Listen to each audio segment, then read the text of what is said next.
¿Cómo están, apreciados jóvenes? Retomamos nuestra materia de historia y geografía en relación al tema los jesuitas.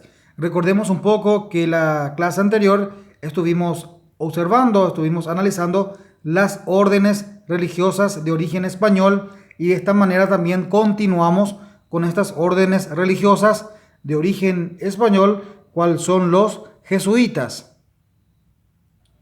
Estas órdenes religiosas que han venido a la provincia del Paraguay, los jesuitas, los primeros padres de la compañía llegaron al Paraguay en el año 1588 y eran Juan Saloni, Tomás Fields, Manuel Ortega. El provincial nombrado fue el padre Diego de Torres. Llegó al Paraguay en el año 1607 y unos años después se completó la avenida con 113 hermanos de la orden.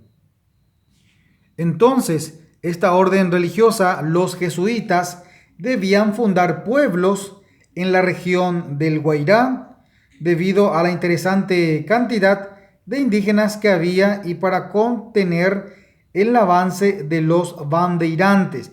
Recordemos que los bandeirantes eran los portugueses al servicio del Imperio de Portugal.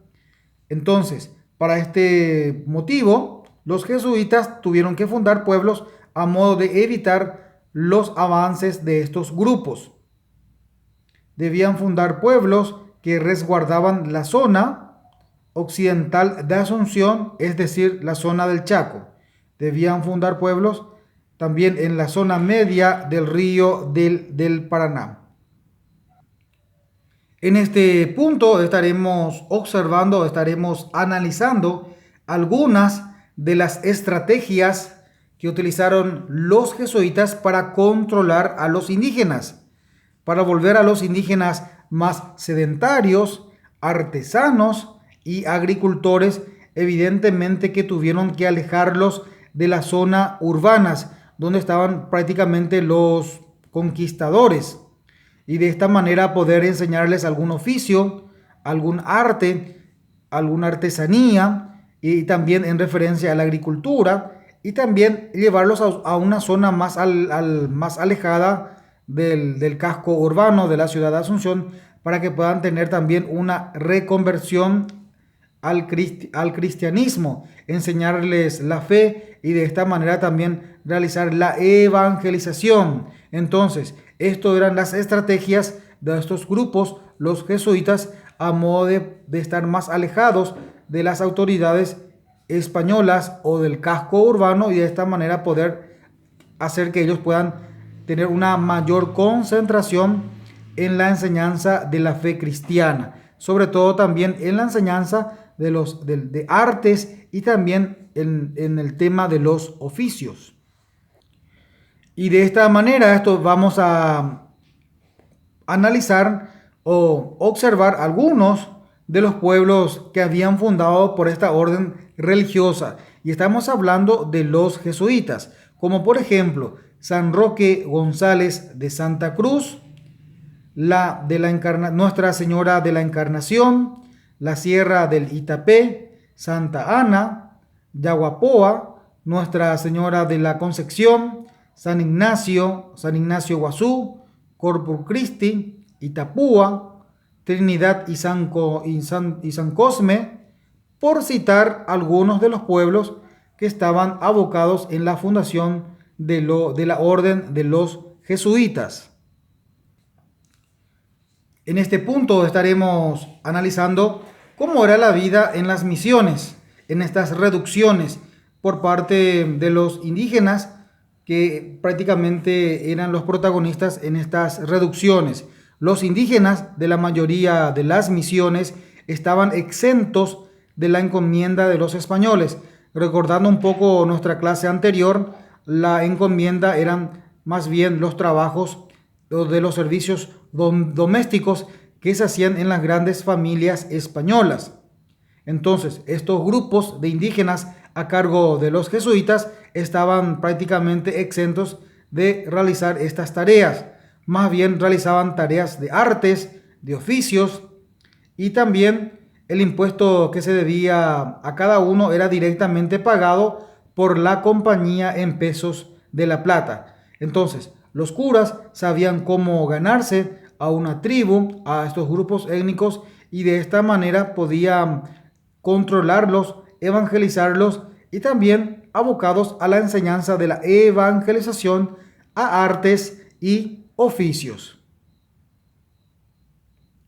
Entonces, básicamente, el protectorado, la enseñanza, la evangelización estaba a cargo de esta orden. Estamos hablando de los jesuitas, donde también en el tema de la comunicación predominaba el idioma guaraní, se lo respetaba su cultura, se lo respetaba su forma de comunicarse, en este caso el idioma, el lenguaje, por los cuales los indígenas entraban en comunicación. No se lo dejaba entrar a las reducciones, en la vida de las misiones, a otros españoles que no sean más que la orden religiosa, porque había también otros grupos de conquistadores españoles que habitaban estas colonias, estas zonas, pero no se los dejaba entrar en las reducciones, que eran grupos específicamente controlados por las órdenes religiosas, en este caso los jesuitas. Salvo excepciones, salvo permisos especiales, y se respetaba casi siempre el estatus del cacique. Era fundamental que el cacique, cuando formaba parte en las reducciones, se lo respetaba este estatus que tenía el indígena. Y también premiando la amistad con regalos, especialmente con hierro. Entonces, de esta manera había un vínculo muy interesante que tenían las órdenes religiosas con los indígenas que pasaban a formar parte de las reducciones. Entonces, siguiendo con nuestro tema, la vida en las misiones, cómo vivían los indígenas, cómo se relacionaban los indígenas con estos religiosos. Una vez seguido en las reducciones, siempre se respetaban las jerarquías de los caciques. También existía la reciprocidad en los trabajos comunitarios, todos juntos realizaban las mismas actividades. Esto no significa que algunos trabajaban más y otros menos, otros simplemente ordenaban. No, era un trabajo comunitario, era un trabajo solidario. Todos colaboraban de la misma manera y de así para la consecución de las metas y de los objetivos. El excedente de comida servía para los ancianos, también para las reservas, para otras reducciones o para cambiar por otros bienes. Actuaba también como trueque. Entonces, todas las producciones agrícolas, de artes u oficios servirían para las alimentaciones en las reducciones, especialmente para los ancianos que ya no tenían fuerza para el trabajo, o más bien para apoyar a otros grupos de reducciones que de repente no ha tenido buena labor o no ha tenido buena producción. Entonces, de esta manera se apoyaba y actuaba un trabajo solidario comunitario, como también serviría para hacer intercambio con otros productos, que conocemos nosotros el famoso dicho trueque, que es el intercambio de algunos bienes por otros bienes.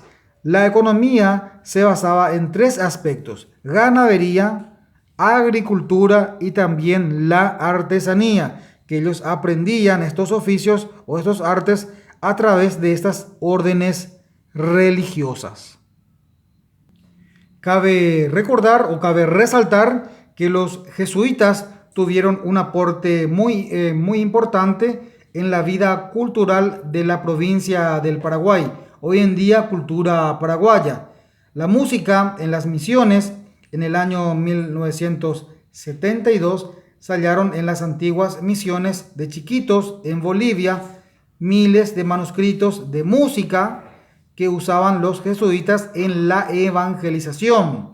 Contaban con orquestas musicales, hasta ellos producían sus propios instrumentos musicales. Entonces, muy bueno el aporte en el aspecto cultural de parte de los jesuitas hacia esta zona ya para el trabajo de las enseñanzas o el trabajo de la evangelización. Entonces también ponía un poco de música, un poco de ritmo, de tal manera que esto sea un poco más, digamos, más armonioso en el aprendizaje. Entonces, luego de pasar al aspecto cultural musical, pasamos también a la observación de la primera imprenta del Río de la Plata que se había llevado a cabo en los años 1700 y 1722, donde se instaló en las misiones de Santa María la Mayor, San Ignacio Guazú y San Francisco. La imprenta, que sería las primeras del Río de la Plata, hecha completamente por los misioneros e indígenas sin ningún componente traído de Europa. De esta manera serviría también para la elaboración de folletos en el tema fundamental de la evangelización con el tema del catecismo, y sobre todo también de esta manera se multiplicaban los documentos o los materiales para su enseñanza o su evangelización. De esta manera, entonces, la imprenta sirvió como un aporte cultural en el tema de la enseñanza y, por qué no decirlo, también en el tema de la evangelización, como estuvimos mencionando, sobre todo el arte y el vocabulario de la lengua guaraní del padre Ruiz de Montoya, sobre todo la explicación del catecismo en la lengua guaraní y también en referencia a los sermones. Recordemos que ellos elaboraban sus propios documentos, y para poder extender la enseñanza se utilizaba la imprenta, de tal manera para que quede un documento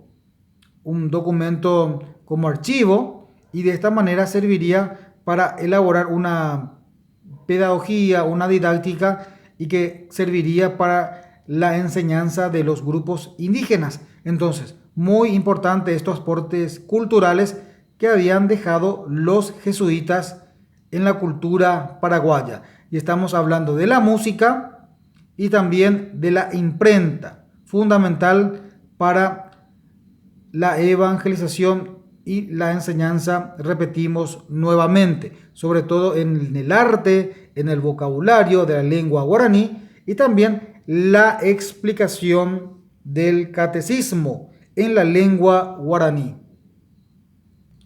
Y de esta manera concluimos la temática del día de la fecha en referencia al tema los jesuitas y los aportes culturales de los mismos.